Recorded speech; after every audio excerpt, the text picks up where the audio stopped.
What's up, dudes? Max here. It's been a pretty eventful last day or so that I've missed out on. I've been traveling and going to meetings and doing a bunch of stuff that had led me to the point of me not being able to see the Nintendo Direct live. Its announcement was earlier in the week and I was not prepared for it. So I was under the impression I was going to hold off and be able to come home and watch the Nintendo Direct because nothing crazy would get announced. And my God, was I wrong.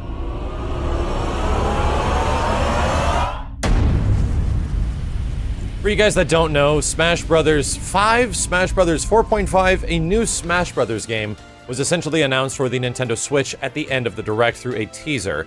I was in an airport at the time, and I would have loved to have been surprised by this thing, but sitting with absolutely nothing to do, waiting a few hours for a flight to show up, and of course I'm going to be exposed to all the memes and everything that was the Smash reveal, so my apologies if you guys are really looking forward to seeing a reaction video for it.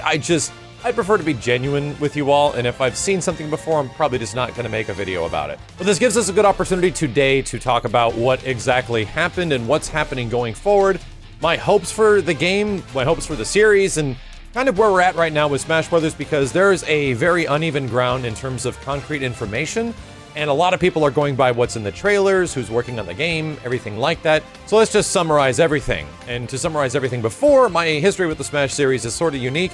I've never been super competitively into Smash games, even though there's a huge community behind that now. I've always just really loved playing these games. They are like the Disneyland of Nintendo games, much less in the case of Smash 4, like the Disneyland of everything. Everything was in that game. It was representing not just Nintendo games, it was everything, which is why I kind of hold Smash 4 very dear in my heart. To me, it plays the best in my opinion, and it has the best roster. It does lack certain things, absolutely, probably not making it the greatest Smash Brothers, but I just personally love it because of those reasons we just mentioned. With that being said, my hopes for a future Smash Brothers title, because it was inevitable that the Nintendo Switch is going to get a Smash game of some kind.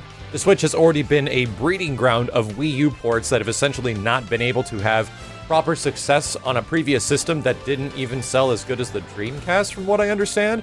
It makes sense that they have a lot of those games that didn't get their chance in the spotlight, so you want to put them on the Switch where the thing is selling ridiculously good and everyone can actually get their chance to check out some of these awesome titles, because I'll even agree, my God, dude, the Wii U had some amazing games on it. Smash Brothers was inevitably going to be there. Like, we were all just waiting for it to happen. Mario Kart was there, they eventually added Donkey Kong and Bayonetta, among many other titles. Smash was an absolute inevitability, so it wasn't like, oh, is Smash going to happen? It was more like, when is it going to happen? And it finally happened in the last Direct. But the bigger outline question beyond all this now is, what exactly is it going to be? Because within this teaser, they seem to be very specifically coy about describing what this Smash Brothers is and showing specific features. Namely, the character selection, we're getting brand new characters in terms of Splatoon characters, and then at the same time they showed Link once again, and Mario looking like Mario, but Link is quite definitely from his Breath of the Wild version. I don't think that means directly it's a brand new game because, well, for the most part, Link has already had multiple versions throughout the Smash games where he's been changed quite a bit between Twilight Princess Link and Ocarina of Time Link, not to mention the smaller version of Link you've seen from other Zelda games, so that doesn't sell me specifically. It could also be a different costume. I would personally prefer it to be another Link character. I know people are already kind of upset with clones, but the version of Link that was in Breath of the Wild had a lot more that he could do in terms of, like, bomb arrows, in terms of having the ability to move things around with a giant magnet, being able to short things with time, and all the crazy different abilities you get in that game are drastically different than other Zelda games, so that actually makes for a kind of unique character, and I think that might be what they're doing. I think there even could be an opportunity in the future where you get the usual Link, and he fights off against Breath of the Wild Link. I don't know. The direction of which they're taking this game is relatively unknown right now. But I'll just say what I've been wanting to say for the longest time. There is a chance that it's going to be a brand new Smash Brothers. There's a chance that it's also going to be a Smash 4.5. And for those of you that are kind of saying, like, 4.5, that means it's just a port of the previous game. No, it's not. Like, if it was a port of the previous game, we would essentially get minor things added on top of a lot of the content from Smash Bros. 4. So all the roster would stay the same, all the modes would relatively stay the same with minor fixes, if not balance adjustments, and we might get a few more characters. I don't think that's what they're doing. I think they are going to use Smash 4 as the basis for this game, but similar to other fighting games, Marvel 3, for instance, had an Ultimate version that came out not long after its initial launch, and that one was a much different game. They offered a ton new modes, revamped a lot of different aspects of the combat and the fighting, and reworked things and added more characters, and that's a good example of kind of what I'm going for here, but probably even more because the space and time that has passed since Smash Bros. Last being updated has been pretty significant. We're looking at 2+ years approximately of what happened for the last piece of released content for that game, of which Sakurai, who has been mentioned to be working on this game in some fashion, whether or not he's the director, we don't know.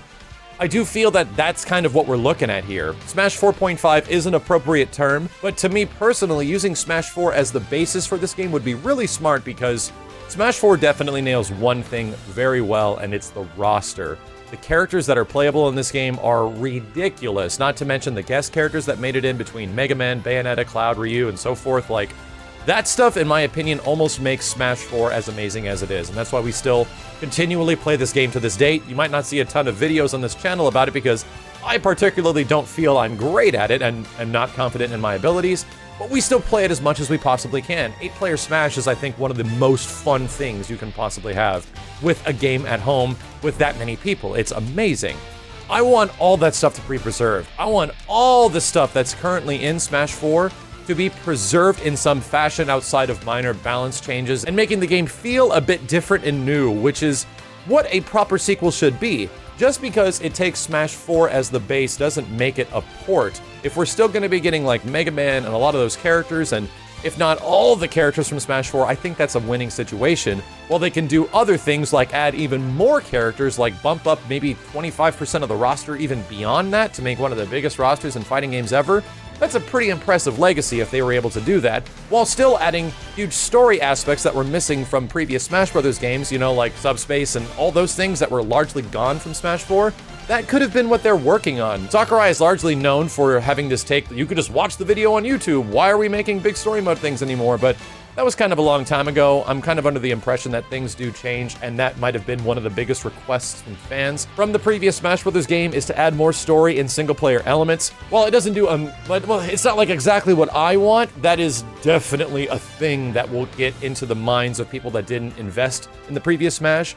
If not people that invested before and need something new to get in there. The competitive /online /hardcore community for Smash is relatively small in comparison to how many games that thing sells. So I'm feeling that that's going to be a big aspect of Smash Bros. Switch, Smash 4.5, whatever the heck they end up calling it. Even if they call it Smash 5, even if it says Super Smash Bros. 5 on it or something of the like, which perfectly inclines it to be a brand new game, and then largely uses the basis of Smash Bros. 4 with the majority of its roster and the way the game kind of feels and the way the game kind of plays, but it's just more refined, people would still call it a port even at that point. So I feel no matter what you do, people are going to feel this thing is going to be a port, people are going to feel it's like going to be a brand new game, but at the same time, you need to sort of ask yourself, what is a brand new Smash game? Like, what exactly is going on? Does it have to be a new Smash game in case, like, the Smash Ball goes away and they turn it into a meter for your characters, where you, like, we're talking dramatic refinement changes. Does it have to be a completely new visual style?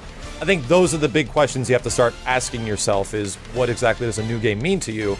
And yeah, if there was a completely new graphic style and there was redone animations for all the characters, I would largely say that is mostly a brand new game, but I don't think that's going to be the case. Especially evidence of the trailer that they showed. It still really felt like a Smash Bros. 4 trailer, really high quality CG, the camera work, everything like that. Nothing really led me to think that this is going to be a completely different game, other than the fact that they were presenting a new logo and they had not specifically said anything about it being a port. But either way, a Smash game that incorporates all those crazy elements like we said and has a bunch of new modes and a bunch of new characters and refines mechanics, that's a new game, in my opinion. So this is largely coming down to like a personal thing. What do you think promotes a brand new game? What do you think promotes a port from a previous game? And I'm really curious to see going forward how people are going to interpret that when the game eventually is revealed, because it's been a couple of years, but I don't know if that's enough of a foundation to rebuild a brand new game from scratch and make completely new animations and everything like that. We'll see. Either way, I'm excited. The thing I want the most is to have a lot of those guest characters and roster from the previous game to be incorporated going forward, because I love them. Like, that's something that'll always keep me going back to Smash Bros. Wii U. It's something that'll absolutely keep me playing that game on that system, even if the new Smash does come out, and revisiting that game. So I don't know. I think going forward, I'm looking forward to seeing more. E3 is going to be crazy for Nintendo at this point, considering the fact that they revealed that Smash is most likely going to be a huge game of theirs, not to mention the other things that have also been mentioned on the Switch front that are huge releases as well. It's going to be a ridiculous E3, and I'm looking forward to all of it, especially more fighting games, and Smash Brothers, well, it's hard not to get excited about the friggin' Disneyland of fighting games. As always, dudes, thank you a ton for watching. I'll be back with more updates and my impressions of everything, if it does interest me, as soon as possible for Smash Brothers Switch. My name is Max, and I'll see you next time.